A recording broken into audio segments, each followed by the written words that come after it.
കാലത്തിലൂടെ കടന്നു വന്നതാണ് ഈ ഭാഷ. അതാണ് എന്റെ സംസ്കാരത്തിന്റെ പ്രധാനപ്പെട്ട ചരട്. ഈ ചരട് സംസ്കാരമാണ്. ആ സംസ്കാരം കൊണ്ട് ശരീരത്തെ പിടിച്ചു കെട്ടുക. നിന്റെ ശരീരം കണ്ടെടുത്ത് ഇണചേരരുത്, കണ്ടെടുത്ത് വിസർജിക്കരുത്, കണ്ടെടുത്ത് ഭക്ഷിക്കരുത്. നിയന്ത്രണമുണ്ട്. മൃഗങ്ങൾക്ക് നിയന്ത്രണമില്ല. അവരുടെ ശരീരമാണ് ഗുരു, മനസ്സ് ലഘുവാണ്. മൃഗങ്ങളുടെ ഗുരു ലഘു ഏതാന്ന് നോക്കിയിട്ടാ മനുഷ്യനോ മൃഗവും തീരുമാനിക്കുന്നത്. ഗുരുവും ലഘുവും പണ്ട് വൃത്തപ്പടിച്ചവർക്കറിയാം. ദീർഘാക്ഷരം ഗുരുവും ഹ്രസ്വാക്ഷരം ലഘുവാ. വലുത് ഗുരു. അധ്യാപകരല്ല ഗുരു. അധ്യാപകർ കുട്ടികളെക്കാൾ അറിവിന്റെ കാര്യത്തിൽ വലുതായതുകൊണ്ടാണ് ഗുരു എന്ന് വിളിക്കുന്നത്.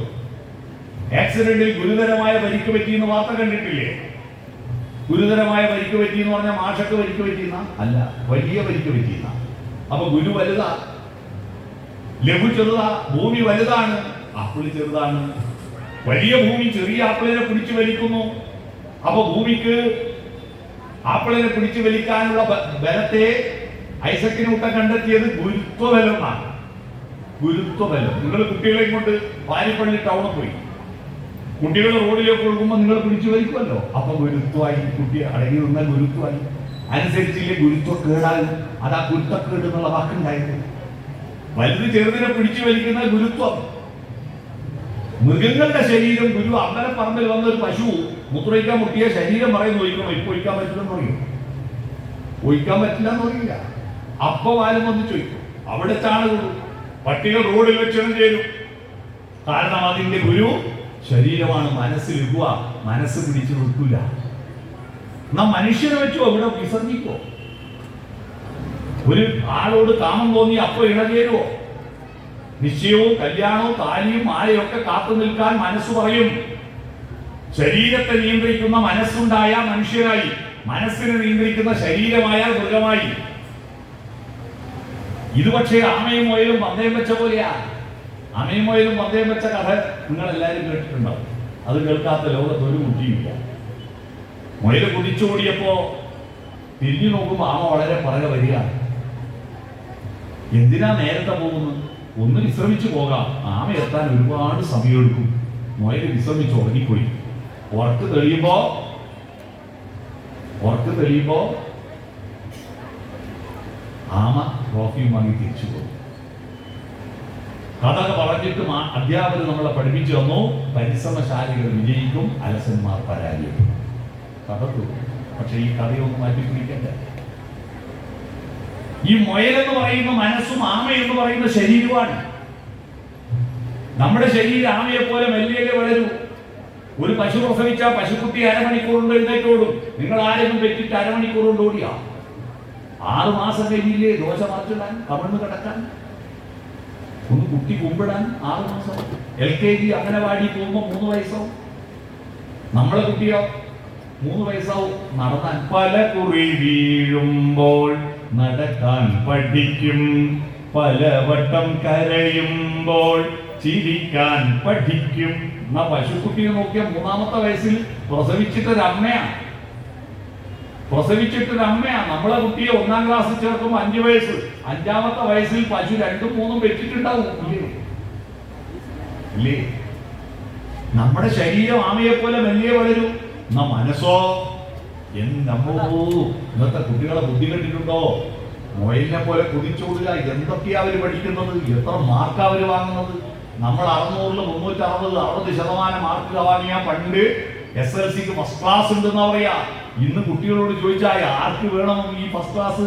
A+90, A80, B+70, 60% എന്ന് പറഞ്ഞാൽ വെറും B മാത്ര.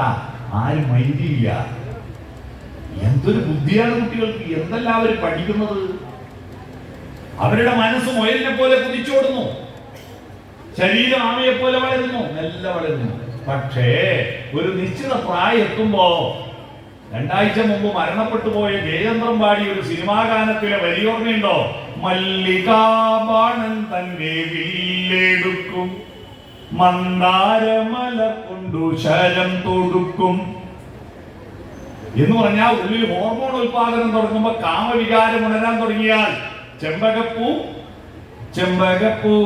മുട്ടിനുള്ളിൽ വസന്തം വന്നു, കരളിലെ ഇളം കൊമ്പിൽ ചന്ദനക്കിളി അടക്കം ചൊല്ലാൻ തുടങ്ങുമ്പോ ഈ മനസ്സാകുന്ന മൊഴിൽ ഉറങ്ങും, ശരീരം മനസ്സിനെ ഓവർത്തേക്കും. ഇതാണ് ഇന്നത്തെ ചെറുപ്പക്കാരുടെ പ്രശ്നം. അതിനവരെ കുറ്റം പറയണ്ട. കാരണം നമ്മുടെ ബാല്യത്തിൽ ഉണ്ടായിരുന്ന ഹോർമോണിന്റെ 10 ഇരട്ടി ഹോർമോണാണ് കുട്ടികൾക്ക്. നമ്മളെ ബാല്യത്തിൽ എത്ര വെളിച്ചെണ്ണയും കൂട്ടി വറവ് കഴിച്ച കറി കൂട്ടിയിട്ടുണ്ട്, എത്ര തേങ്ങ അരച്ചിട്ടുണ്ട്, എത്ര മീന് തിന്നിട്ടുണ്ട്, എത്ര ഇറച്ചി തിന്നിട്ടുണ്ട്. അതും ഇന്നത്തെ കുട്ടികൾ തിന്നോം താരതമ്യം ചെയ്ത് നോക്കും. നമുക്ക് ഉച്ചക്കെന്താ കറി? ചക്കക്കുരു വെള്ളരിക്ക് ഓലൻ. രാത്രിയോ വെള്ളരിക്ക് ചക്കക്കുരു ഓലൻ. ഇതിനെ കൊണ്ട് എന്ത് ഹോർമോൺ ഉണ്ടാവാൻ? അതുകൊണ്ട് നമുക്ക് അന്ന് പ്രേമം ഉണ്ടാണെങ്കിൽ തന്നെ 10-ലെത്തണം. 10-ലെത്തിയാലും പ്രേമം പറയാൻ പറ്റുമോ? ധൈര്യമില്ല. ആരാദ്യം പറയും, ആരാദ്യം പറയും മിണ്ടില്ല. അവസാനം സെന്റ് ഓഫ് ആയ ദിവസം ഫോട്ടോഗ്രാഫിയിൽ കടലിനെ മറന്നാലും കടൽ കരിയെ മറന്നാലും ഞാൻ നിന്നെ മറക്കൂല എന്ന് എഴുതിയിട്ട് അന്ന് പോയി. പിന്നെ വാട്സപ്പും ഇല്ല, ഫേസ്ബുക്കും ഇല്ല, ഒരു പിടിയില്ല, ആരെയും പിടിയില്ല. ഇപ്പൊ കുറച്ച് നല്ല ഭക്ഷണമെല്ലാം കഴിച്ചപ്പോ വീണ്ടും പഴയ ഹോർമോണെല്ലാം തിരിച്ചു വന്നപ്പോ വീണ്ടും അവരെയെല്ലാം തേടി പുറത്തിറങ്ങിയിട്ടുണ്ട്. പൂർവ്വ വിദ്യാർത്ഥി സംഗമങ്ങളോട് സംഗമങ്ങളാണ്, എല്ലായിടത്തും സംഗമങ്ങളല്ലേ. എന്നാൽ നമ്മുടെ കുട്ടികളോ, അവർ 5ാം ക്ലാസ്സിൽ എത്തുമ്പോഴേക്ക് പ്രപ്പോസ് ചെയ്യാം. കാരണം അവര് ചെറിയ പെൺകുട്ടികൾ ഋതുമതികളാവുന്നു, ആൺകുട്ടികൾക്ക് പ്രേമക്കുരു പൊന്തുന്നു. കുറ്റം അവരുടേതല്ല, നമ്മൾ കൊടുക്കുന്ന ഭക്ഷണമാ. പണ്ടെല്ലാം നമ്മൾ ചിക്കൻ കറി കഴിച്ചത് പുഴുങ്ങി തിന്നല, കറി വെച്ചിട്ടാ, അല്ലാതെ എണ്ണയെ പൊരിച്ച് തിന്നില്ല. ഇപ്പൊ എണ്ണയെ പൊരിച്ചാലേ വേണ്ടു. നമുക്കെല്ലാം പല പേരുണ്ടെങ്കിലും മരിച്ചാൽ ഒരു പേരേ ഉള്ളൂ, എന്താ അത്? ശവം. എന്നാ കോഴിക്ക് പല ഒറ്റ പേരേ ഉള്ളൂ മരിക്കുന്നവരെ. മരിച്ച 28 പേരാ. Chicken kebab, chicken kadai, pepper chicken, ginger chicken, chicken 65. ഇത് മുഴുവൻ കുട്ടികൾക്ക് കഴിക്കല്ലേ. അവന്റെ ഉള്ളിൽ ഈ ആമ മൊയിലിനെ ഓവർടേക്ക് ചെയ്യുന്നു. ആരെങ്കിലും ഒരു ചിരി ചിരിച്ചാൽ, ഒരു ചിരി കണ്ടാൽ അത് മതി, ഒരു മൊഴി കേട്ടാൽ അത് മതി. 2 ചോർക്കുണ്ടാവില്ല പോയി. പോകുമ്പോ പോകല്ല മോളെ, നീ ശരീരം അല്ല, മനസ്സാണ്, മൃഗമല്ല, മനുഷ്യനാണ്. നിനക്ക് നാട്ടുമര്യാദയുണ്ട്. അച്ഛനും അമ്മയും പോറ്റി വളർത്തിയത് അവരെ കരയിക്കാനല്ല. മറ്റുള്ളവരുടെ സ്നേഹവും അച്ഛന്റെ അമ്മയുടെ സ്നേഹവും തമ്മിൽ അടിസ്ഥാനപരമായ വ്യത്യാസമുണ്ട്. മറ്റെല്ലാവരും നിന്നെ കണ്ടതിന് ശേഷമാ സ്നേഹിച്ച്. എന്നാൽ അച്ഛനമ്മമാര് നീ ജനിക്കുന്നതിന് 8 മാസം മുമ്പ് നിന്നെ റിസൾട്ട് പോസിറ്റീവാന്ന് അറിഞ്ഞ അന്ന് മുതൽ സ്നേഹിക്കാൻ തുടങ്ങിയവരാണ് അച്ഛനമ്മമാര്. അവരെ കരയിച്ചിട്ട് പോകല്ല എന്ന് പറയുന്ന മനസ്സാകുന്ന മുയൽ ഉറങ്ങി, ശരീരം പോയി. പോയിട്ട് 1 കൊല്ലം കഴിയുമ്പോൾ ട്രോഫി വാങ്ങി വരും. ഓ കഞ്ചാവാ, ഞാനിപ്പോ ഇന്നെന്താ ചെയ്യേണ്ടത്? നമ്മുടെ കുട്ടികൾക്ക് അവർക്ക് എന്താ ചെയ്യേണ്ടത് തിരിയുന്നില്ല. കാരണം അവരുടെ ശരീരം ഗുരുവാകുന്നു, മനസ്സ് ലഘുവാകുന്നു, മൃഗങ്ങളുടെ ലിസ്റ്റിലേക്ക് പോകുന്നു. ഇതാണ് നമ്മുടെ പുതിയ തലമുറ നേരിടുന്ന ഒരു പ്രധാനപ്പെട്ട പ്രശ്നം. അവരെ കുറ്റം പറയണ്ട, അവരുടെ ഭക്ഷണം. ആ ഭക്ഷണത്തെ മറികടക്കാൻ, ആ ശരീരത്തെ മറികടക്കാൻ, മനസ്സിനെ ഉണർത്താൻ നിങ്ങൾ എന്താ ചെയ്തത്? എന്നിട്ട് പുതിയ തലമുറയെ മുഴുവൻ കുറ്റം പറയാൻ എന്താണ് ഈ തന്തവൈബുമാർക്ക് സ്വാതന്ത്ര്യം? ഒരു കവിത വായിക്കുവോ? വീട്ടിൽ ഒരു കഥ വായിക്കുവോ? ഞാൻ കഴിഞ്ഞ 2 മാസം മുമ്പ് കുവൈറ്റിൽ പോയി. ഒരു പരിപാടി പ്രസംഗിക്കാൻ പോയതാ. അവിടെ പോയപ്പോ എല്ലാ രാജ്യക്കാരും ഒത്തുചേരുന്ന ഒരു പാർട്ടി. അവിടെ പോയപ്പോ ഞാനൊരു ഹീറോ ആയി. എന്റെ പ്രസംഗം കൊണ്ടൊന്നുമല്ല, എനിക്ക് മലയാളത്തിൽ വലിയ പ്രസംഗിക്കാൻ. ഞാൻ മുണ്ടുകൊടുത്തിട്ട് അവിടെ നടന്ന. അവിടെ മലയാളികളെല്ലാം വീട്ടിന്റെ അകത്തെ ലുങ്കിയും മുണ്ടു കൊടുക്കും, പാൻറ് പുറത്തെല്ലാരും പാൻറ് കൊടുക്കും. ഞാൻ റോഡിലൂടെ പാൻറ് കൊടുത്ത് നടന്നു, മുണ്ടു കൊടുത്ത് നടന്നു. പരിപാടികളെല്ലാം മുണ്ടെടുത്ത് പോയി. അറബികൾക്കെല്ലാം ഭയങ്കര ആകർഷമായി മുണ്ട്. അവരിങ്ങനെ സൂക്ഷിച്ചു നോക്കുക. അവരെന്റെ കൂടെ സെൽഫിയൊക്കെ എടുത്തു. അവർക്ക് ഏറ്റവും ഇഷ്ടപ്പെട്ടത് ഞാൻ അവിടെ ഒരു താമസിച്ച ഹോട്ടലിൽ ഒരു സ്വിമ്മിംഗ് പൂളിൽ കുളിക്കാൻ ഇറങ്ങുമ്പോൾ മുണ്ട് മാറ്റുന്നതാണ്. അവരെ വളരെ അത്ഭുതത്തോടെ നോക്കി. മുണ്ട് മാറ്റുന്നത് എന്താണ്? ഇവർ മുണ്ട് മാറ്റുന്നത് കണ്ടിട്ടുണ്ട്. അവര് ആ സാങ്കേതിക വിദ്യ അവർക്ക് അറിയില്ല. അവർക്കൊന്ന് അയച്ചിട്ടേ വേറെ ഉടുക്കാൻ പറ്റും. ഉടുക്കലും അഴിക്കലും ഒരേ സമയത്ത് നടത്തുന്ന സാങ്കേതിക വിദ്യ മലയാളിക്കാണ്. നമ്മൾ ഈ തോട്ടം ചുറ്റി മുണ്ട് ചുറ്റി വരിക്കുന്ന പരിപാടിയില്ലേ? നമുക്ക് കുളിമുറിയിൽ നിന്ന് അയച്ചിട്ടുണ്ടല്ലോ. നമ്മൾ പുറത്തുനിന്ന് തന്നെ മുണ്ട് ഉടുക്കുകയും ചെയ്യും, മുണ്ട് അയക്കുകയും ചെയ്യും, തോർത്തൊടുക്കുകയും ചെയ്യുമല്ലോ. ആ പരിപാടി അവർ അത്ഭുതത്തോടെ നോക്കി. ഇതെന്താ പരിപാടി?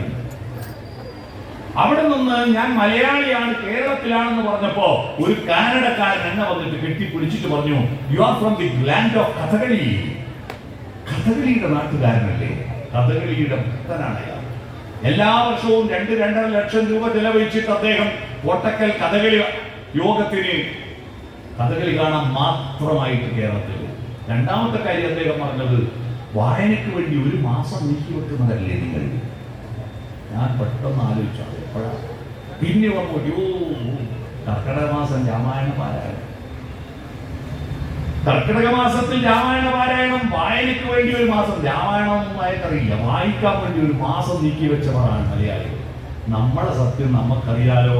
കർക്കിടക മാസം 31-ാം തീയതി വരെ വായിക്കുന്ന ഒരാളാരെ ഉണ്ടാവും. ഒരാൾ കേട്ടിരിക്കില്ല. അമ്പലത്തിൽ നിന്ന് ഒരാൾ വായിക്കും, കമ്മിറ്റി പ്രസിഡന്റ് പോലും കേട്ടിരിക്കില്ല. കർക്കിടകം 31-ാം തീയതി ഇത്യധ്യാത്മരാമായണേ ഉമാമഹേശ്വര സംവാദേ യുദ്ധകണ്ഠം സമാപ്തം കൂട്ടിക്കഴിഞ്ഞാൽ പിന്നെ അടുത്ത 11 മാസം ഒന്നും വായിക്കാത്തവരെ മഹാന്മാരല്ലേ ഇവിടെ ഇരിക്കുന്നതിൽ 90%. നമുക്ക് വായനയില്ല. നമുക്ക് എങ്ങനെയാ ദൈവത്തിന്റെ അടിത്തറ എന്ന് പറയുന്നത് ജ്ഞാനകാന്ഡമാണ്. ജ്ഞാനാന്വേഷണത്തിലാണ് ദൈവത്തെ രൂപപ്പെട്ടത്. ഉപനിഷത്ത് കാലഘട്ടത്തിൽ വിഷ്ണുവില്ല, ശിവനില്ല, ബ്രഹ്മാവില്ല, സരസ്വതിയില്ല, ഒന്നുമില്ല. ഉപനിഷത്തുകളുടെയും വേദങ്ങളുടെയും കാലഘട്ടത്തിൽ ഈ പറയുന്ന ഒരു ദൈവമില്ല. ആ ഉപനിഷത്തുകൾ സത്യത്തെ അന്വേഷിച്ച് ഉപവിഷ്ടരായിട്ട് നിശേഷ സത്യത്തെ അന്വേഷിച്ചു. എന്താ നിശേഷ സത്യം? എന്താ നിശേഷ സത്യം? മനുഷ്യ ജീവിതത്തിന്റെ ആത്യന്തിക ലക്ഷ്യം നിശേഷ സത്യം അന്വേഷിക്കലാണ്.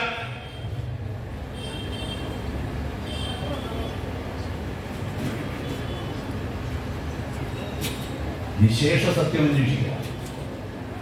നിശേഷ സത്യം, അർദ്ധസത്യം, അപൂർണ സത്യം, ആപേക്ഷിക സത്യം, അസത്യം, ഇങ്ങനെ പല സത്യങ്ങളുണ്ട്.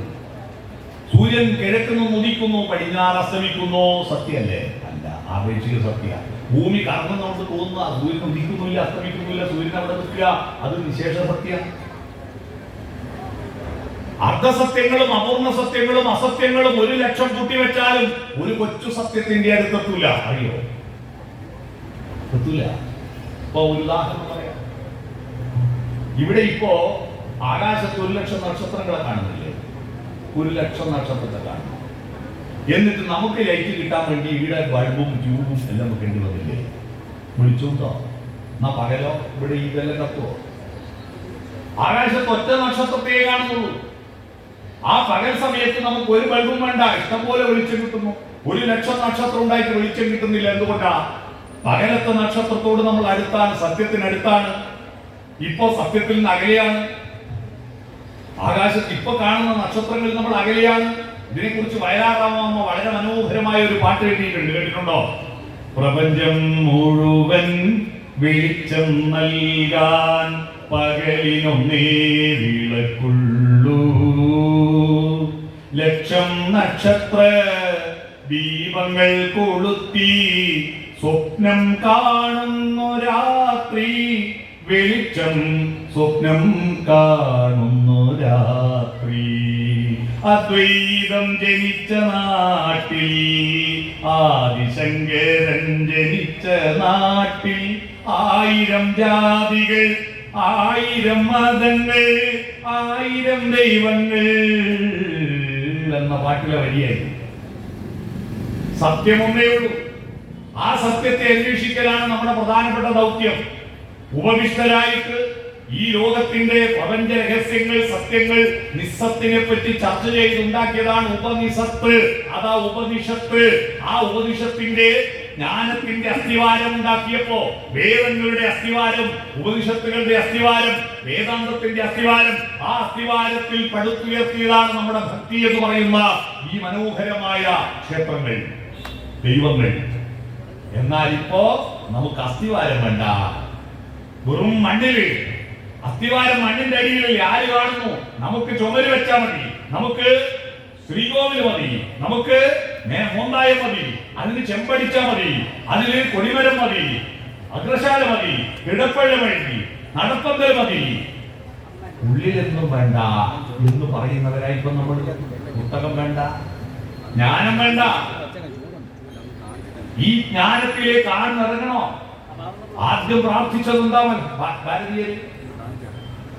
ആദ്യം പ്രാർത്ഥിച്ചത് എന്റെ മോന് കല്യാണം കഴിഞ്ഞിട്ട് 5 കൊല്ലായി മക്കളുണ്ടായില്ല, മക്കളെ തരണേ. ഒന്ന് പ്രാർത്ഥന. എന്റെ കുട്ടിക്ക് ജോലി കിട്ടിയിട്ടില്ല, ജോലി വാങ്ങിത്തരണേ. അപ്പൊ എംപ്ലോയ്മെന്റ് എക്സ്ചേഞ്ച് നടത്തലാണ് ദൈവം. രണ്ടാമത് ആദ്യം പറഞ്ഞത് ഇൻഫെർട്ടിലിറ്റി ക്ലിനിക്കാണ് ദൈവത്തിന്റെ പണി. എന്റെ നാട്ടിൽ ഒരു സെബാസ്റ്റ്യൻ ആത്മഹത്യ ചെയ്തു കഴിഞ്ഞ കൊല്ലം. എന്തിനാ ആത്മഹത്യ ചെയ്തെന്ന് ആർക്കും പിടിയില്ല. ഭാര്യമക്കൾ പറഞ്ഞു ഒരു കുഴപ്പമില്ല ഇവിടെ, എന്തിനാ ചെയ്തെന്ന് അറിയില്ല. അപ്പൊ അവൻ ചുമട്ടുതൊഴിലാളി, അവന്റെ കൂട്ടുകാർ പറഞ്ഞു അവൻ 50,000 ലോണ് സാധാരണ വേഗം ലോൺ എടുത്തു. എന്നിട്ട് ഓണം പമ്പറിന്റെ 100 ടിക്കറ്റ്, 500 രൂപയുടെ ടിക്കറ്റ്, 100 ടിക്കറ്റിന് 50,000. ദിവസവും പള്ളിയിൽ പോയിട്ട് മെഴുകുതിരി കത്തിച്ച് പ്രാർത്ഥിക്കും. ഇതിലൊന്നടിപ്പിച്ച് ഓണം പമ്പറിന്റെ നറുക്കെടുത്തപ്പോ ആകെ കിട്ടിയ അടുപ്പിച്ചടുപ്പിച്ച ടിക്കറ്റ് എടുത്താൽ ചില്ലറ പൈസ കിട്ടുമല്ലോ, 1,800 കിട്ടി. 1,800 കിട്ടി. ലോണ് തിരിച്ചടക്കാൻ നിർത്തിയില്ല. അപ്പൊ ആത്മഹത്യ ചെയ്തു. ഇവന്റെ ഭാര്യയും മക്കളാണ്. ഇവന്റെ ധാരണ എന്താ? ഇവൻ ഈ മെഴുകുതിരി കത്തിച്ചത് കൊണ്ട്, പ്രാർത്ഥിച്ചതുകൊണ്ട് ദൈവം ഇവന്റെ ടിക്കറ്റിന്റെ നമ്പറും കുറിച്ചെടുത്ത് തിരുവനന്തപുരത്ത് പോയിട്ട് നറുക്കെടുക്കുന്ന ഹാളിൽ പോയിട്ട് മിഷ്യനെ നറുക്കെടുക്കുക. ആ നറുക്ക് ഇവന്റെ നമ്പർ തെറിപ്പിച്ചു കൊടുക്കുന്ന ആളാ ദൈവം എന്നാണ്. നേരത്തെ നമ്പർ മനസ്സിലാക്കിയിട്ട് ആ നമ്പറിന് ലോട്ടറി എടുപ്പിച്ചു കൊടുത്ത ഒറ്റ ദൈവത്തെ നമുക്കറിയും. അതാരാ? കിൽക്ക സിനിമയിലെ രേവതി. ഇന്നസെന്റിന് കിട്ടുന്നേട്ടാ കാമധേനുവിന്റെ ഫലം എന്ന് പറഞ്ഞിട്ട് ലോട്ടറിന്റെ നമ്പർ കുറിച്ചെടുത്തിട്ട് അത് നമ്പർ പറഞ്ഞു കൊടുത്തിട്ട് മലയാള സിനിമയിലെ ക്ലാസിക് തമാശയാണല്ലോ അത്. ലോട്ടറി അടിച്ചിട്ട് ബോധം കെട്ട് വീഴുകയും പിന്നെ ബോധം വരികയും ചിരിക്കുകയും ചെയ്യുന്ന ഇന്നസെന്റിന്റെ രംഗം എത്ര മനോഹരമാണ്. ഈ പണിയാണോ ദൈവത്തിന്? നമ്മുടെ ചെറുകിട ആവശ്യങ്ങൾ ഇങ്ങനെ നിർവഹിച്ചുകൊണ്ടിരിക്കുന്ന ഇവന്റ് മാനേജ്മെന്റ് ആണ് ദൈവമെന്ന് ധരിച്ചു പോയിരിക്കുന്നു. കോൺട്രാക്ടറാണ് ദൈവമെന്ന് ധരിച്ചു പോയിരിക്കുന്നു. ആദ്യം പ്രാർത്ഥിച്ചതെന്താ? ഭാരതീയർ ആദ്യം പ്രാർത്ഥിച്ചത് ഓം നമഃശിവായ, ഓം നാരായണായ എന്നൊന്നുമല്ല. വേദങ്ങളുടെ മൂലമന്ത്രം അറിയാമോ? വേദങ്ങളുടെ മൂലമന്ത്രം മനസ്സാകുന്ന പത്മതീർത്ഥത്തെ ഉണർത്താൻ വേണ്ടിയിട്ടുള്ള ഗായത്രിയാണ്, സൂര്യഗായത്രി. അതിനെക്കുറിച്ചാണ് വയലാർ മറ്റൊരു പാട്ട് എഴുതിയിട്ടുണ്ട്. പത്മതീർത്ഥമേ ഉണരു, മാനസ പത്മതീർത്ഥമേ ഉണരു, അഗ്നിരഥത്തിരുദിക്കുമുഷസ്സിൻ അർഘ്യം നൽകൂ, ഗന്ധർവസ്വര ഗംഗയൊഴുകൂ, ഗായത്രികൾ പാടൂ. ഓം സത്സവിതുർവരേണ്യം ഭർഗോ ദേവസ്യ ധീമഹി ധിയോ യോ ന പ്രചോദയാത്. സൂര്യൻ അർഘ്യം കൊടുത്തു. അർഘ്യം പറഞ്ഞാൽ നമ്മുടെ നാട്ടിൽ ഒരാളും അതിഥി വന്നാൽ അയാളെ സ്വീകരിക്കുന്ന മര്യാദയ്ക്ക് ഭാരതത്തിന്റെ മര്യാദയാണ് അർഘ്യവാദ്യാദികൾ. അർഘ്യവാദ്യാദികൾ എന്ന് പറഞ്ഞാൽ വന്നാക്ക് കാല് കഴുകാൻ വെള്ളം കൊടുക്കുക, കുടിക്കാൻ വെള്ളം കൊടുക്കുക. അതാണ്. പണ്ട് ചെരുപ്പില്ലാത്ത കാലമായതുകൊണ്ടാണ് കാല് കഴുകാൻ വെള്ളം കൊടുക്കുന്നത്. ഇയാള് ചവിട്ടിക്കൊണ്ടൊന്നും വീട്ടിന്റെ അകത്ത് കേൾക്കണ്ട. ഇപ്പൊ എല്ലാവർക്കും ചെരുപ്പുള്ളത് കൊണ്ട് പിന്നെ പേടിക്കണ്ട. കാല് കഴുകാൻ വെള്ളം ഇല്ലെങ്കിൽ കുഴപ്പമില്ല കേട്ടോ. കുടിക്കാൻ വെള്ളം കൊടുക്കണ്ടേ? വന്നോടനെ കുടിക്കാൻ വെള്ളം കൊടുക്കണം. ഇത് വീട്ടിൽ വന്ന് വർത്താനം പറഞ്ഞ് പോകാൻ നോക്കുമ്പോൾ ചായ വേണം ചോദിക്കുന്ന വൃത്തികളുടെ സ്വഭാവം. വന്നോടനെ ഒരു ഗ്ലാസ് വെള്ളം കൊടുക്കണം. മനസ്സിലായി? എനിക്ക് ഇവിടെ അർഘ്യം തന്നു, വന്നോടനെ ഒരു ഇളനീര് തന്നു. സന്തോഷം. കാല് കഴുകാൻ വെള്ളം എന്റെ നാട്ടിലല്ല. ഇപ്പൊ കാല് കഴുകാൻ വെള്ളം കൊടുക്കുന്ന ഒറ്റരാക്കാം. വിവാഹം കഴിഞ്ഞ് നവവധു ഭർത്താവിന്റെ വരന്റെ വീട്ടിലേക്ക് കയറുമ്പോ അമ്മായിയമ്മ വെള്ളത്തും പൊടിച്ച് നിൽക്കുമ്പോൾ ഒരാൾ കിണ്ടിയും വെള്ളം കൊണ്ട് മുന്നിട്ട് കാല് കഴിയുന്നു. ഞാനിങ്ങനെ ആലോചിച്ചു, എന്താ ഈ കാല് പറയാ? അവരെ ആരെ കാലിന് വൃത്തികളില്ല, ഇവിടെ കാലിനെ വൃത്തികളും. അതൊന്നും അല്ല ഇതിന്റെ അർത്ഥം. കാല് കഴുകുമ്പോൾ അമ്മായിയമ്മ അവളോട് പറയാൻ നിന്റെ വീട്ടിലുള്ള എല്ലാവിധ വൃത്തികെട്ട ശീലങ്ങളും ഇവിടെ കഴുകി കളഞ്ഞേക്കണം, ഇങ്ങോട്ട് കഴുകി. അതാണ് ഈ കാല് കഴിക്കുന്നതിന്റെ അർത്ഥം. മനസ്സിലായോ? കുടിക്കാൻ വെള്ളം കൊടുക്കുക. സൂര്യൻ അർഘ്യം കൊടുത്തിട്ട് ഓം സത്സവിതുർവരേണ്യം. ഓം എന്ന് പറഞ്ഞാൽ ഓംകാരം എന്താണ്? ഞാൻ കഴിഞ്ഞ ദിവസം ഒരു കോളേജിൽ ക്ലാസ് എടുക്കുക, ഭാരതീയ ദർശനങ്ങളെ കുറിച്ചുള്ള ക്ലാസ് എടുക്കുമ്പോൾ ഞാൻ ചോദിച്ചു ഓംകാരം എന്ന് പറഞ്ഞാൽ എന്താണെന്നറിയോ മക്കളെ? അപ്പൊ ആരും ഒന്നും പറയുന്നില്ല. അപ്പൊ ഒരു പയ്യൻ എഴുതിച്ചിട്ട് പറഞ്ഞു ഓംകാരം എന്ന് പറഞ്ഞാൽ ദൈവത്തെ ഡൗൺലോഡ് ആക്കുന്ന പാസ്വേഡാണ്. ഓം നമഃശിവായ എന്ന് പറഞ്ഞാൽ ശിവൻ ഡൗൺലോഡായി, ഓം നാരായണായ എന്ന് പറഞ്ഞാൽ വിഷ്ണു ഡൗൺലോഡായി. എല്ലാം പാസ്വേഡ് വെച്ചിട്ടില്ല ഇപ്പോഴത്തെ പരിപാടി. ഓം എന്ന് പറയുന്നത് ദൈവവുമായിട്ട് കണക്ട് ചെയ്യുന്നതല്ല, പ്രകൃതിയുമായി കണക്ട് ചെയ്യുന്നതാണ്. ഈ ദൈവങ്ങളെല്ലാം ഉണ്ടാകുന്നതിന് മുമ്പ് ഓം എന്ന മന്ത്രമുണ്ട്. ആദിയിൽ വചനമുണ്ടായി, ഓംകാരമായ പൊരുൾ മൂന്നായി പിരിഞ്ഞുടനെ അങ്കാരമായതിനു താൻ തന്നെ സാക്ഷിയത് ബോധം വരുത്തുവതിനാളായി നിന്ന പരമാചാര്യ രൂപ ഹരിനാരായണ. ഹരിനാമകീർത്തനം. നാദമാണ് ആദ്യം ഉണ്ടായത്. ഇതിനെക്കുറിച്ച് ബൈബിളിൽ പറയുന്ന വരിയാണ് ഞാൻ ആദ്യം പാടിയത്. മലയാള സിനിമയിൽ പാട്ട് എഴുതിയ ആൾ അഭിനയിച്ച ഒരേ ഒരു പാട്ടാണ്, അറിയാമോ? മലയാള സിനിമയിൽ പാട്ട് എഴുതിയ ആള് ആ പാട്ടിന്റെ രംഗത്ത് അഭിനയിച്ച ഒരേ ഒരു സിനിമ ഈ പാട്ടായിരുന്നു. ആദിയിൽ വചനമുണ്ടായി, ആദിയിൽ വചനമുണ്ടായി, ആ വചനം രൂപമായി, ആദിയിൽ വചനമുണ്ടായി. അത് എഴുതിയത് വയലാർ തന്നെയാണ് സിനിമയിൽ അഭിനയിച്ചത്. ശബ്ദം ഓം എന്ന് പറയുന്നത് പ്രകൃതിയുടെ 3 നിയമം ആ ഉ അം. ജനിക്കുന്നു, ജീവിക്കുന്നു, മരിക്കുന്നു, 3 നിയമങ്ങളാണ്. ആ നിയമത്തിൽ ആർക്കും ഇളവില്ല. ഉണ്ടാകുന്നു, നിലനിൽക്കുന്നു, ഇല്ലാതാവുന്നു. ആർക്കും ഇളവുണ്ടോ? എല്ലാവർക്കും ബാധകമാണ്. ജനിക്കുന്നു, ജീവിക്കുന്നു. അതാണ് ഭാരതത്തിലെ ഈ 3 നിയമങ്ങളെ അനുസരിക്കുന്നതാണ് നമ്മുടെ വിശിഷ്ട നമ്പർ 3. തൊട്ട് തലയിൽ വെക്കുന്ന 3 പ്രാവശ്യമാണ്. അമ്പലം പ്രദക്ഷിണം വെക്കുന്ന 3 പ്രാവശ്യമാണ്. കല്യാണ പെണ്ണിന്റെ കയ്യും പിടിച്ചിട്ട് ദീപം വലം വെക്കുന്ന 3 പ്രാവശ്യമാണ്. തലയിൽ അരിയിട്ട് അനുഗ്രഹിക്കുക 3 പ്രാവശ്യമാണ്. 3ന്റെ കണക്ക് മനസ്സിലായോ? സൃഷ്ടി, സ്ഥിതി, സംഹാരം. ഈ 3. ഓം സത്ത്, അടുത്ത സത്താണ്. ഈ പ്രപഞ്ചത്തിന്റെ ഉള്ളിൽ ഒരു സത്തുണ്ട്. ആ സത്തിനെ തിരിച്ചറിഞ്ഞ ഒരേ ഒരു ജീവി മനുഷ്യനാണ്. മറ്റു പക്ഷിമൃഗാദികൾക്കൊന്നും സത്തറിയില്ല. മനുഷ്യരുണ്ടാകുന്നതിന് മുമ്പ് ഇവിടെ ഒരു സാധനത്തിന് പേരുണ്ടായിരുന്നില്ല. ഭൂമിക്ക് ഭൂമി എന്ന് പേരിട്ടതും, ആകാശത്തിന് ആകാശം എന്ന് പേരിട്ടതും, സൂര്യന് പേരിട്ടതും, ചന്ദ്രന് പേരിട്ടതും, നക്ഷത്രങ്ങൾക്ക് പേരിട്ടതും, എല്ലാ മൃഗങ്ങൾക്ക് പേരിട്ടതും, കൊല്ലത്തിന് കൊല്ലം എന്ന് പേരിട്ടതും, പാരിപ്പള്ളിക്ക് പാരിപ്പള്ളി എന്ന് പേരിട്ടതും എല്ലാം മനുഷ്യനാണ്. അതിന് മുമ്പ് ഒന്നിനും പേരുണ്ടായിരുന്നില്ല. ഇതിന്റെ അകത്തൊരു സത്തുണ്ട്. ആ സത്തിനെ അന്വേഷിച്ചത് മനുഷ്യനാണ്. ആ സത്ത് നമ്മുടെ ഉള്ളിലെ ജീവൻ എന്ന സത്തിനെ തിരിച്ചറിയുന്നു. ആ സത്തിലേക്ക് ഇത് അസത്തല്ലേ? ഈ സത്ത് ഉള്ളിലേക്ക് ഇത് അസത്തല്ലേ? ഇവിടെ ഇരിക്കുന്ന ഈ പാമ്പുറം പ്രദേശത്തുള്ള മനുഷ്യരെ, നിങ്ങളോട് ഞാനൊരു ചോദ്യം ചോദിക്കട്ടെ. നിങ്ങളെ ഇവിടെ വരുമ്പോ, ഈ അമ്പലത്തിൽ വരുമ്പോ കുളിച്ചല്ലോ, കുളിച്ചിട്ട് മുടി ചീകിയല്ലോ, മുടി ചീകിയിട്ട് പൊട്ടു തൊട്ടല്ലോ, പൗഡർ ഇട്ടല്ലോ, മീശ കട്ട് ചെയ്തല്ലോ, ഷേവ് ചെയ്തല്ലോ, ഇതൊക്കെ ചെയ്തു കൊണ്ടുവന്നിരിക്കുന്ന ഈ തലയുണ്ടല്ലോ, 100 കൊല്ലം കഴിഞ്ഞാൽ അവിടെ ഉണ്ടാവും. 100 കൊല്ലം കഴിഞ്ഞാൽ ഈ മൈതാനത്തുള്ള ഒരൊറ്റ തല ജന്തുക്കൾ ഭക്ഷിച്ച് കാട്ടിച്ചു പോകില്ല, വെന്തു വെണ്ണീറായി ചമഞ്ഞു പോയില്ല, മണ്ണിന് കീഴെ കൃമികളായി പോകില്ല.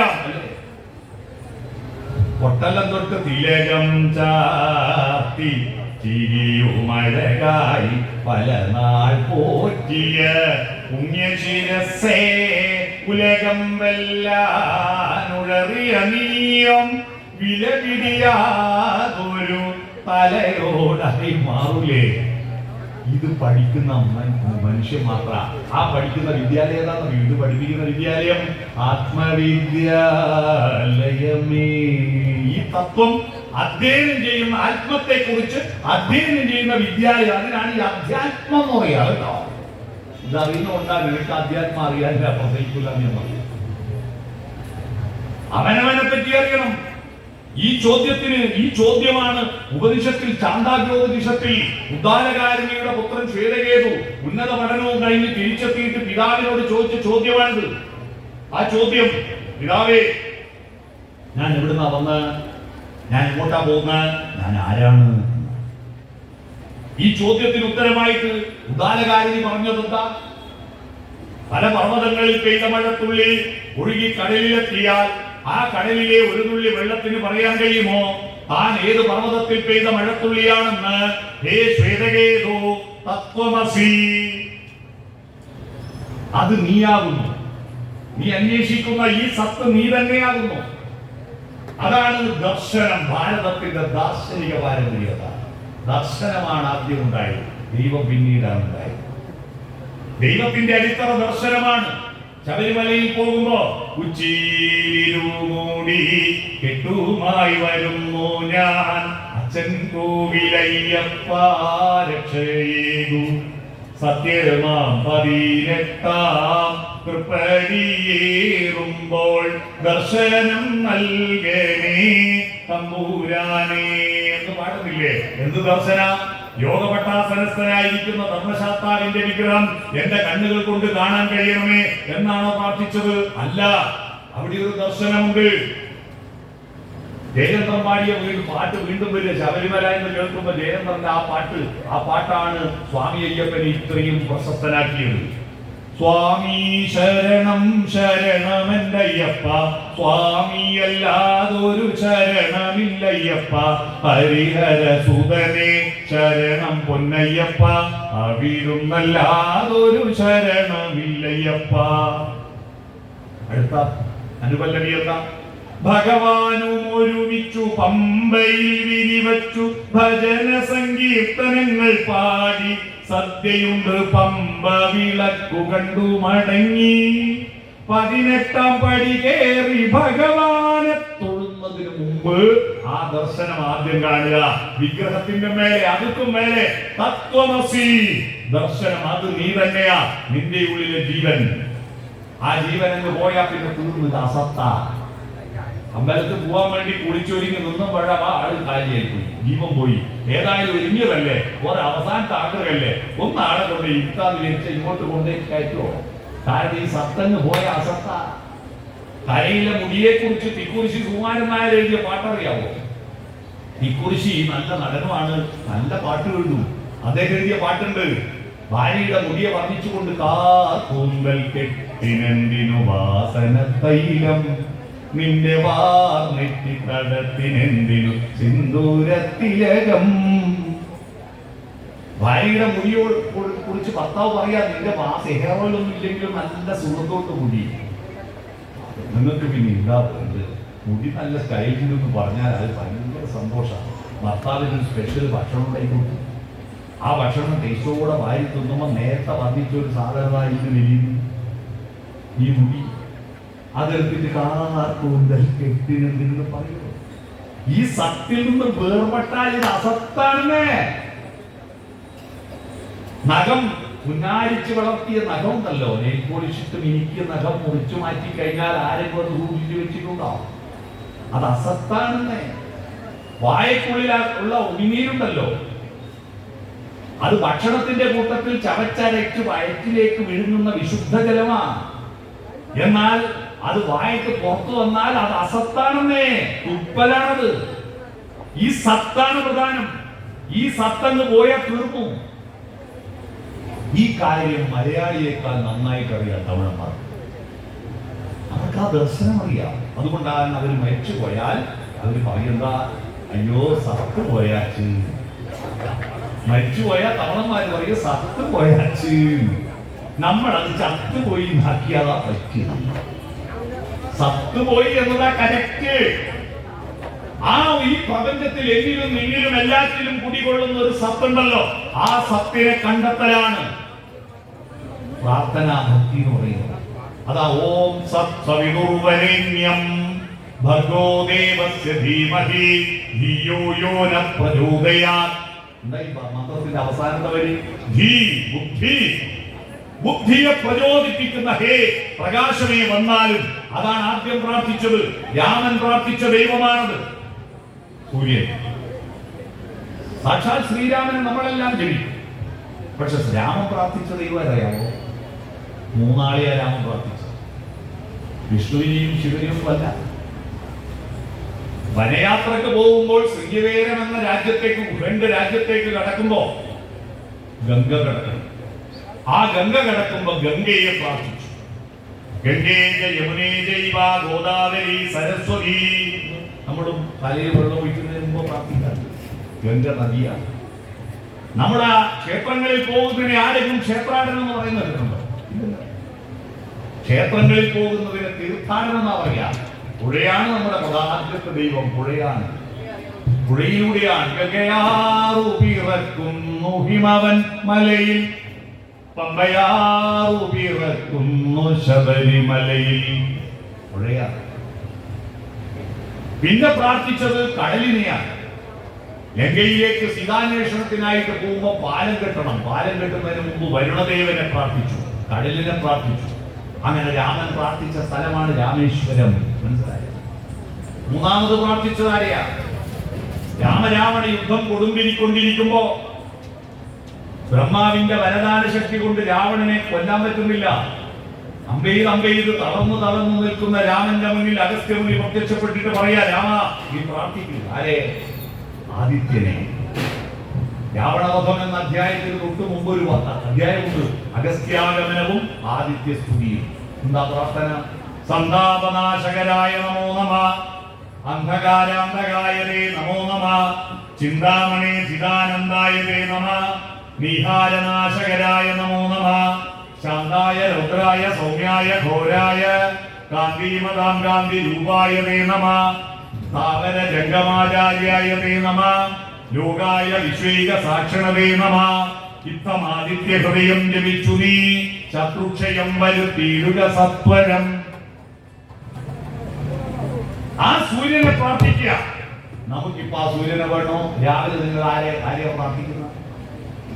പണ്ടെല്ലാം രാവിലെ എഴുന്നേറ്റ രാവിലെ മുന്നിലത്തെ വാതിൽ തുറക്കും, എന്നിട്ട് പ്രകാശത്തെയും പ്രഭാതത്തെയും പ്രകൃതിയെയും കാണും.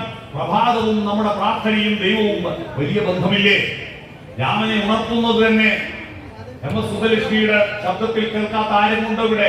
വിശ്വാമിത്രൻ രാമനെ വിളിച്ചുണർത്തുന്ന കൗസല്യ സുപ്രജാ രാമ പൂർവസന്ധ്യാ പ്രവർത്തതേ. പൂർവസന്ധ്യ പ്രഭാത സന്ധ്യ പ്രവർത്തിക്കാൻ ആരംഭിച്ചിരിക്കുന്നു എന്നാണ്. പ്രഭാതവും മനുഷ്യന്റെ ഭക്തിയും സംസ്കാരവുമായിട്ട് അഭേദ്യബന്ധമുണ്ട്. എന്നാൽ ഇപ്പോ ഒരു വീടും രാവിലെ വാതിൽ തുറക്കുന്നില്ല.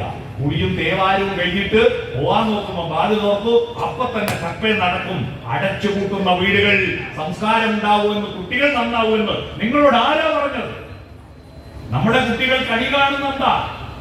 വീട്ടിനകത്തുള്ള പൂജാമുറിയിലെ വിഗ്രഹത്തെ, ഗണപതിയുടെയോ കൃഷ്ണന്റെയോ സരസ്വതിയുടെയോ വിഗ്രഹത്തെ അല്ല കാണുന്നത്. ഇവിടെ ഹിന്ദു ആയാലും മുസൽമാനായാലും ക്രിസ്ത്യാനിയായാലും സകല കുട്ടികളും ഇന്ന് കണി കാണുന്നത് വീട്ടിന്റെ ഒരു മൂലക്ക് പ്രതീക്ഷിച്ചിരിക്കുന്ന ഒരു ബിംബത്തെയാണ്. ആ ബിംബത്തിന്റെ പേര് പറഞ്ഞാൽ നിങ്ങൾക്ക് ഇഷ്ടപ്പെടില്ല. പറയട്ടെ, ദേഷ്യം വരല്ലേ? അതാ നിങ്ങളും നിങ്ങളുടെ മക്കളും കണി കണ്ടത്. അതിന്റെ പേര് യൂറോപ്യൻ ക്ലോസറ്റ് എന്നാണ്. അതാ ആദ്യം പോയിട്ട് നമസ്കരിച്ചിട്ടേ പുറപ്പെടുന്നില്ലേ? വാതിൽ തുറന്നിട്ട് പ്രകാശത്തെ കാണുന്നതിന് പകരം ഈ യൂറോപ്യൻ ക്ലോസറ്റ് കണി കണ്ടിട്ട് നമ്മുടെ കുട്ടികൾ നന്നാവുന്ന ആരാത്? നന്നായിട്ട് അത് ഭാഗ്യമൊന്നുമില്ല. ഈ പ്രകൃതിയെ കാണണ്ടേ? ഈ പ്രകാശത്തെ കാണണ്ടേ? ആ പ്രകൃതിയും മനുഷ്യനും തമ്മിലുള്ള ബന്ധത്തിന്റെ ആർദ്രതയാണ് ദൈവികത. ദൈവം എന്ന വാക്കിന്റെ അർത്ഥം അറിയാം. ദൈവം എന്ന് പറഞ്ഞാൽ നിങ്ങൾക്ക് നിങ്ങളുടെ നേർച്ചക്കനുസരിച്ചിട്ട് ഇങ്ങനെ ഭയങ്ങൾ എത്തിച്ചു തരുന്ന ഇവന്റ് മാനേജ്മെന്റ് ഗ്രൂപ്പ് അല്ല. ദൈവം എന്ന് പറഞ്ഞാൽ ആന്തരിക പ്രകാശം തരുന്നവരെന്ന. ദിവാകരൻ സൂര്യനല്ലേ? ദിവം പ്രകാശം, ദിവം പ്രകാശം, പ്രകാശം തരുന്നവനെ, ദിവം തരുന്നവനെ ദൈവം എന്ന് പറയും. ആന്തരിക വെളിച്ചം തരുന്നവൻ. മനുഷ്യന്, മൃഗങ്ങൾക്ക് പുറത്തെ വെളിച്ചമുള്ളൂ. നമുക്ക് പുറത്തെ വെളിച്ചം തരുന്നവനെ കൃഷ്ണൻകുട്ടി എന്ന് പറയും. ഇലക്ട്രിസിറ്റി മന്ത്രി. പുറത്ത് വെളിച്ചം തരുന്നവൻ ഇലക്ട്രിസിറ്റി മന്ത്രി കൃഷ്ണൻകുട്ടിയാണ്. അകത്ത് വെളിച്ചം തരുന്നവൻ, അതാണ് ദൈവം. അതാണ് ആദ്യം പ്രാർത്ഥിച്ചത്, ധിയോയോന പ്രചോദയാത്. ഈ അകത്ത വെളിച്ചമാണ് ഭക്തി. ഭക്തി എന്ന വാക്കിന്റെ അർത്ഥം എന്താ? ഭക്തൻ, ഭാഗവത പ്രകാശം. പ്രകാശം ഉള്ളിലേന്തിയവനെയാണ് ഭക്തൻ എന്ന് പറയുക. ഈ പ്രകാശം ഉള്ളിലേക്ക് ശേഖരിക്കാനാണ് അമ്പലത്തിൽ പോയി തൊഴുന്നത്. അമ്പലത്തിൽ പോയി തൊഴുമ്പോ ശ്രീകോവിൽ നട തുറക്കാൻ കാത്തു നിൽക്കുന്നത് എന്തിനാ? ദൈവം നമ്മളെ കാണാനാണോ? ദൈവം എല്ലായിടത്തും ഇല്ലേ? മണ്ണിലും വിണ്ണിലും തൂണിലും തുരുമ്പിലും ദൈവമിരിക്കുന്നു. അവൻ കരുണാമയനായി കാവൽ വിളക്കായി കരളിലിരിക്കുന്നു എന്ന പാട്ട് ഈശാവാസ്യം ഇതം സർവം എന്ന ഈശാവാസ്യ ഉപനിഷത്താണ്. എല്ലായിടും ദൈവമുണ്ട്. പിന്നെ ശ്രീകോവിൽ ഓർക്കണോ? ദൈവം നമ്മളെ കാണാൻ അല്ല. ദൈവം നമ്മളെ കാണാനല്ല, ആ ശ്രീകോവിലിൽ കത്തിച്ചു വെച്ചിരിക്കുന്ന പ്രകാശത്തെ ഏറ്റുവാങ്ങാനാ. അതുകൊണ്ട് ആ തൊഴുമ്പം നമ്മുടെ ഏറ്റവും പ്രധാനപ്പെട്ട വിരല് തള്ള വിരലല്ലേ? തള്ള അമ്മയാ. ഇതല്ലേ ലൈക്കടിക്കുന്ന വിരല്? ഇതല്ലേ പഞ്ചായത്ത് പ്രസിഡന്റ്? ബാക്കി 4 മെമ്പർമാരാണ്. ദൈവത്തെ തൊഴുമ്പം ദൈവത്തിനെ പോലെ ചൂടിന്റെ പ്രധാനപ്പെട്ട വിരല്. ഇങ്ങനെയല്ലേ തൊഴുണ്ട്? അല്ല, ഇങ്ങനെയാ തൊഴുന്നത്. എന്താ? ആ വെളിച്ചം ഇങ്ങോട്ടേക്ക് ഏറ്റുവാങ്ങല. ശ്രീകോവിലിലെ വെളിച്ചം എന്റെ ഹൃദയത്തിലേക്ക് ഏറ്റുവാങ്ങല. ഹൃദയത്തിൽ മാത്രം പോലെ ചിന്തയും വേണം. അതുകൊണ്ട് ഇങ്ങോട്ടേക്ക് വെളിച്ചം ഏറ്റുവാങ്ങി അവിടുന്ന് ഒരു എക്സ്റ്റൻഷൻ കണക്ഷൻ കൊടുക്കുന്നുണ്ടല്ലോ. നേരെ കാവിലും ഭയ കാവിലും ഇല്ല. ഇവിടെയാ ദൈവം.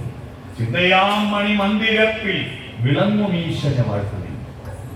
ഇവിടെയാണ്. എന്നിട്ട് പ്രസാദം വാങ്ങുന്നു. ആ പ്രസാദം വാങ്ങിയിട്ട് നെറ്റിയിൽ തൊടുന്നതിന് മുമ്പ് അതിലെന്താ ചേർക്കുന്നത്? പ്രസാദത്തിൽ തീർത്ഥക്കുളത്തിലെ മണിക്കിണറിലെ വെള്ളം ചേർത്താ പോരാ, അതിൽ ചേർക്കേണ്ട ഒരു സാധനമുണ്ട്. അറിയാവോ? നിങ്ങൾ കേട്ടിട്ടുണ്ടത്. ശബരിമലയിൽ തങ്ക സൂര്യോദയം, ഈ സംഗമപ്പുലരിയിൽ അഭിഷേകം, ഭക്തകോടി തേടിയെത്തും സന്നിധാനത്തിൽ വന്നെത്തുമെന്റെ ഹൃദയവും ഉടുക്കും കൊട്ടി എന്ന പാട്ട് കേട്ടിട്ടില്ലേ? ആ പാട്ടിൽ അടുത്ത അനുപല്ലവി എന്താ? നെഞ്ചിലെ വെളിച്ചത്തിൻ കതിരെടുത്ത് അതിൽ നിൻ പ്രസാദം ചാലിച്ച് നെറ്റിയിലിട്ട്. നെഞ്ചിലെ വെളിച്ചം ചാലിച്ചിട്ട് നെറ്റിയിലിട്ടാൽ എന്റെ ചിന്തകളിൽ വെളിച്ചമാണ്, ഒരു ദുഷ്ട ചിന്തയില്ലെന്നാണ്. നെറ്റിയിൽ ചന്ദനമോ ഭസ്മമോ തൊട്ടാൽ. അടുത്തത് നെഞ്ചത്ത് തൊടുന്നോ? എന്റെ വികാരങ്ങളിൽ ഒരു ദുഷ്ടചിന്തകൾ, ഒരു ദുഷ്ടവികാരം എനിക്കില്ലെന്നാണ് നെഞ്ചത്ത് ചന്ദനവും ഭസ്മവും തൊട്ടിയാൽ. പിന്നെ കണ്ഠത്തിൽ തൊടുന്നോ? എന്റെ വാക്കുകളിൽ, വാക്ക് കണ്ഠത്തിൽ നിന്നല്ലേ ക് തുടങ്ങുന്നു, അത് വായിലൂടെ പുറത്തു വരുമ്പോ ക്, വായിലൂടെ പുറത്തു വരുമ്പോ വാക്ക്. മനസ്സിലായോ? വാക്കെന്ന വാക്കിന്റെ അർത്ഥം ക് എന്ന് പറഞ്ഞാൽ തൊണ്ടയിലെ ശബ്ദം, വായിലൂടെ പുറത്തു വന്ന വാക്ക്. വാക്കുകളിൽ ഒരു തോന്നിയാസം ഞാൻ പറയാൻ പാടില്ല, ഇത് തൊട്ടാൽ. പിന്നെ ബാക്കി വരുന്ന ഭസ്മവും ചന്ദനവും രണ്ട് കൈയിൽ ഒന്ന് വരച്ചിട്ട് ഒന്നിവിടെയും ഒന്നിവിടെയും. എന്താത്? കൈകൊണ്ട് ചെയ്യുന്ന കർമ്മങ്ങളിൽ വെളിച്ചമുണ്ട്. ഒരു ദുഷ്ട പ്രക്രിയ ഞാൻ ചെയ്യില്ല. അവനാണ് ഭക്തൻ. മനസാ വാച കർമ്മണ, ഉള്ളിൽ വെളിച്ചമേന്തിയിരിക്കുന്നവനെയാണ് ഭക്തൻ എന്ന് പറയുക. അല്ലാതെ ചന്ദനം തൊട്ടവരെല്ലാം ഭക്തന്മാരല്ല, വഴിപാട് കഴിപ്പിച്ചവരെല്ലാം ഭക്തന്മാരല്ല, കൈകൂപ്പിയവരെല്ലാം ഭക്തന്മാരല്ല. ഉള്ളിൽ വെളിച്ചമുള്ളവനാണ്. ഇവിടെയാണ് ദൈവം. ഒരു ദേവൻ വാഴും ക്ഷേത്രം, ഓർമ്മകൾ കുടിയേറും ക്ഷേത്രം, ഉദയം പോലൊളി തൂകും ക്ഷേത്രം, ഹൃദയത്തിലൊരു ക്ഷേത്രം.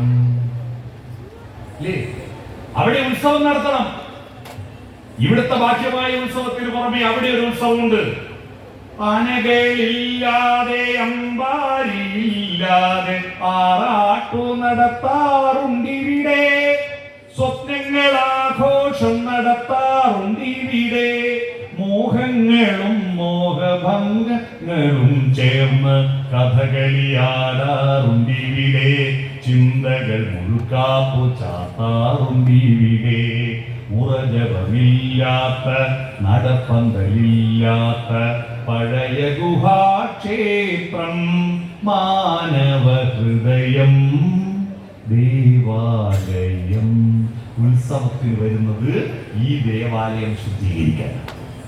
മൃഗതൃഷ്ണയുടെ ഭാഗമായി നമ്മുടെ ദുഷ്ടചിന്തകളും ചില വികാരങ്ങളും ഉണ്ടെന്നിരിക്കാം. ആ വികാരങ്ങളെ മുഴുവൻ ഉച്ചാടനം ചെയ്ത് ഉത്സവം കഴിഞ്ഞ് തിരിച്ചു പോകുമ്പോ നമ്മുടെ ഹൃദയം തങ്കത്തളിക പോലെ പരിശുദ്ധമായി പോകണം. അതിനു വേണ്ടിയിട്ടാണ് വിഷ്ണുവിന്റെ ക്ഷേത്രത്തിൽ പ്രകൃതിയും മനുഷ്യനും ദൈവവും കാലത്തിന്റെ മൂന്ന് പ്രതിരൂപങ്ങളാണ്. പ്രളയജലത്തിൽ ഉയർന്നു വന്നിരിക്കുന്ന ഹേ കാലമേ, ആദ്യം നീ മഹാവിഷ്ണുവിന്റെ ആദ്യത്തെ അവതാരം. നീ പണ്ടൊരു പൂത്തിനിങ്കിലമായി അന്ന് നിന്റെ യൗവനം തുഴഞ്ഞു വന്ന് നീരായി. പാട്ട് കേട്ടിട്ടുണ്ടോ? ദേവി കന്യാകുമാരി എന്ന് പറഞ്ഞ സിനിമയിൽ മാധുരി പാടിയ പാട്ടുണ്ട്. കണ്ണാലില കണ്ണാ പാലാഴി തിരയിലൊഴുകും ആലില കണ്ണാ, ഞാനൊരു കന്നിമുക്കുവ പെണ്ണ്, എന്റെ തോണിയിലെ പൊന്നു വേണോ പൊന്ന്. അല്ല ആദ്യത്തത് നീ പണ്ടൊരു പൂത്തിമിംഗിലമായി, തിമിംഗലം മത്സ്യം. പിന്നീട് കൂർമ്മം ആമ, വെള്ളത്തിലാ ജീവൻ ഉണ്ടായത്. പിന്നെ ജീവൻ കരയിലും വെള്ളത്തിലും. ആമ, കൂർമ്മം. പിന്നെ കാട്ടിലേക്ക് കയറി മൃഗമായി, വരാഹം, പന്നി. പിന്നീട് മരത്തിന്റെ മേലെ കയറി മുഖം കണ്ട സിംഹം, കൊടല കണ്ട നരൻ, നരസിംഹമായി. പിന്നീടാണ് പ്രകൃതിയിലെ വിഭവങ്ങളെ ഉപയോഗിച്ച് ഉപകരണങ്ങളുണ്ടായി. മഴ കൊള്ളാതെ വെയിൽ കൊള്ളാതെ സഞ്ചരിക്കുന്ന വീടുണ്ടാക്കി, മേൽക്കൂരയുണ്ടാക്കി, ഓലക്കൊടിയും വേണ്ടിയിട്ട് ഒരു മനുഷ്യൻ, അതാ വാമനൻ, അദ്ദേഹത്തിന്റെ കാലഘട്ടത്തിലാണ് അളവ് വന്നത്, തൂക്കം വന്നത്. കാലുകൊണ്ട് 3 അടി അളന്നില്ലേ? അതിനു മുമ്പ് പാലക്ക് 7 നിറം, ഒരു ഞെട്ടിൽ 7 ഇലകളുണ്ടെന്ന് ആരും എണ്ണിയിട്ടില്ല.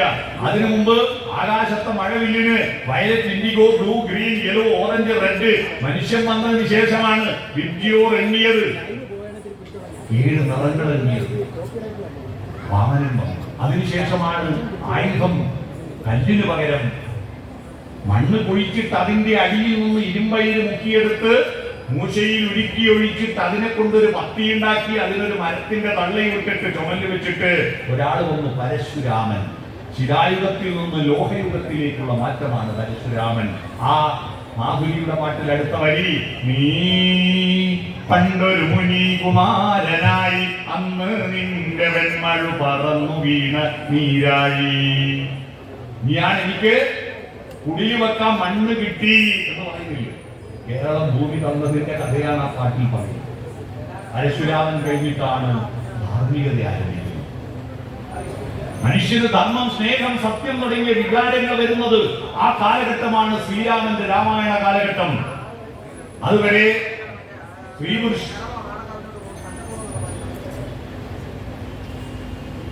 പുരുഷ ബന്ധത്തിന് മൃഗങ്ങളെ പോലെ യാതൊരു വ്യവസ്ഥയുണ്ടായിരുന്നു. രാമന്റെ കാലഘട്ടത്തിന്റെ തൊട്ട് മുമ്പ് ദശരഥന്റെ കാലത്തുമ്പോഴേക്ക് ഭാര്യയുടെ എണ്ണം 3 കുറഞ്ഞു. പണ്ട് ഇഷ്ടംപോലെ കൗസല്യ, കൈകേയി, സുമിത്ര 3 കുറഞ്ഞു. രാമന്റെ കാലഘട്ടത്തുമ്പോഴേക്ക് ഒറ്റൊരു ഭാര്യ, ഏകപത്നി വ്രതം. അഗ്നിസാക്ഷിയായി വിവാഹം കഴിച്ച പെണ്ണിനെ 10 തലയുള്ള കടൽ കടത്തി കൊണ്ടുപോയാലും വേറെ മാറ്റി കഴിച്ചോ രാമൻ. അന്ന് രാമൻ രാജകുമാരൻ, സുന്ദര കലയവരനാണ്. ഒന്ന് മാട്രിമോണിയൽ കൊടുത്തിട്ട് 1000കണക്കിന് പ്രപ്പോസൽ എന്ന് രാമൻ കിട്ടുമായിരുന്നു. നോക്കിയോ? ഇല്ല. രാമൻ ആ പെണ്ണിനെ അന്വേഷിച്ചിട്ട് കടൽ കടന്നു പോയിട്ട് രാവണനെ കൊന്നിട്ട് തിരിച്ചു കൊണ്ടുവരുന്ന ഭാര്യാഭർത്തൃ ബന്ധം ഒന്ന് പറഞ്ഞ് രണ്ടാമത്തെ ഡൈവോഴ്സിന് തന്നോടെന്ന് പറയുന്ന ആൺകുട്ടികളും പെൺകുട്ടികളും പറയാൻ ചിന്തിക്കണം. ഭാര്യാഭർത്തൃ ബന്ധത്തിന്റെ പരസ്പരം വിട്ടുവീഴ്ചകൾ നടത്തിയിട്ട് ഒരുമിച്ച് 2 വികാരങ്ങൾ ഒത്തുചേരുന്ന സാംസ്കാരിക ഐക്യമാണ് വിവാഹം. 2 ശരീരങ്ങൾ ചേരാനല്ല വിവാഹം, 2 സംസ്കാരങ്ങൾ, 2 ഹൃദയങ്ങൾ ചേരാനാണ് വിവാഹം. അതുകൊണ്ടാണ് താലി ഹൃദയമാണ്.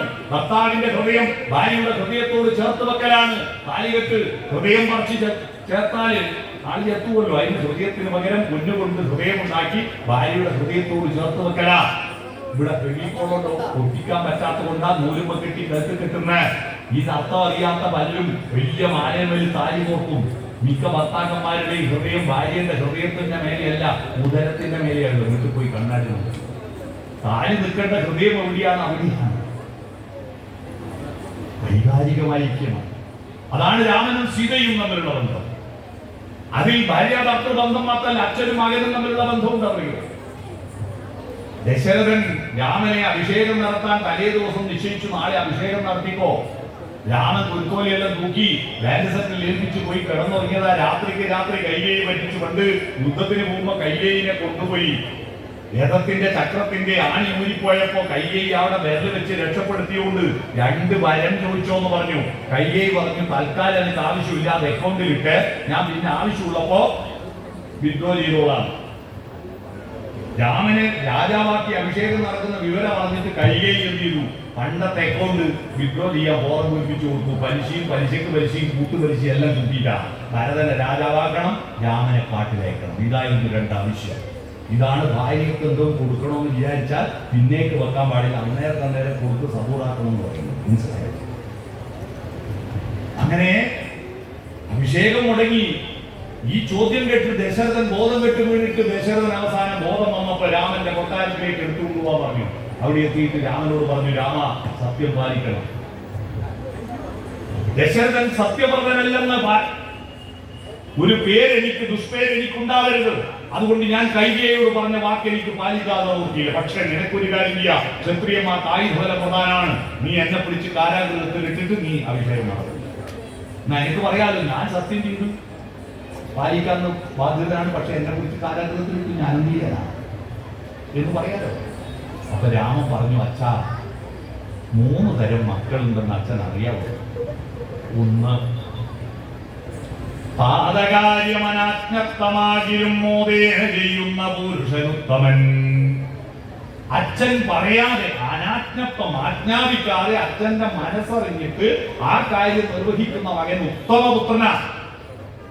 രണ്ടാമത്തതോ, താതൻ നിയോഗത്താൽ ചെയ്തടങ്ങുന്നവൻ മധ്യമപുത്രൻ എന്നറിഞ്ഞാലും അച്ഛൻ പറഞ്ഞിട്ട് കേൾക്കുന്നവൻ മധ്യമനാണ്.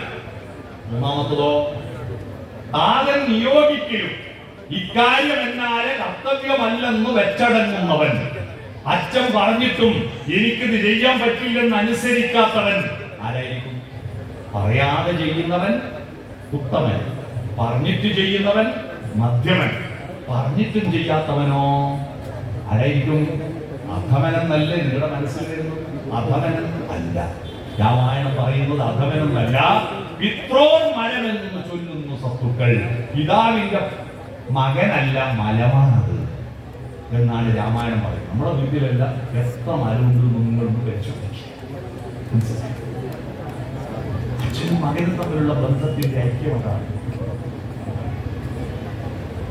ഇനി ഒരുപാടുണ്ട്.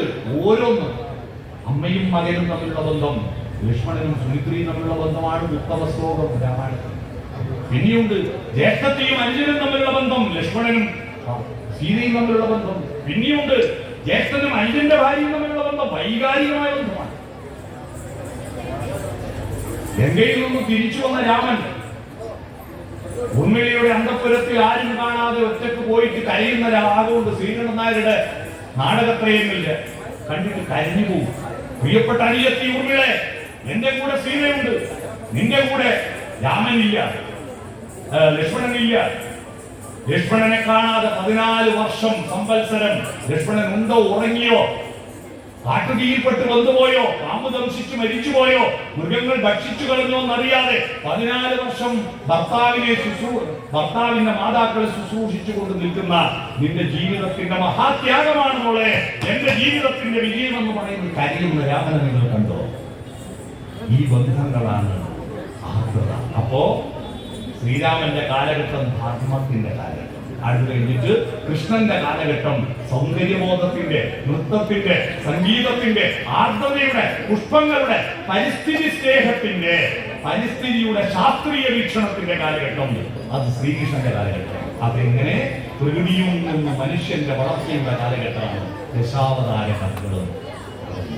അത്തരത്തിൽ ജ്ഞാനകാണ്ഡത്തിലേക്ക് പോയി അറിവിന്റെ അടിത്തറയുണ്ടാക്കിക്കൊണ്ട് അതിന്റെ മേലെ നമ്മുടെ വിശ്വാസം പ്രതിഷ്ഠിക്കണം. ബാക്കി ഇനി എപ്പോഴും സമയമുണ്ടെങ്കിൽ പറയാം. കാരണം നൃത്തക്കാരികൾ വന്ന് റെഡിയാക്കിയതായി ഇപ്പൊ ഇറങ്ങിപ്പോന്ന് പറയുന്നുണ്ട്. അതുകൊണ്ട് ഞാൻ നീട്ടുന്നില്ല. ഇങ്ങനെയൊരു ക്ഷേത്രത്തിന്റെ, മഹത്തായ ക്ഷേത്രത്തിന്റെ പരിപാടിക്ക് എന്നെ ക്ഷണിച്ചതിന് ഇതിന്റെ സംഘാടകരോടും ഇത്ര നേരം എന്നെ കേട്ടിരുന്നതിന് നിങ്ങളോട് നന്ദി പറഞ്ഞുകൊണ്ട് ഈ ക്ഷേത്രോത്സവത്തിന് എല്ലാവിധ ആശംസകളും അറിയിച്ചുകൊണ്ട് ഞാൻ എന്റെ ഭാഷണം ചുരുക്കുന്നു. നമസ്കാരം.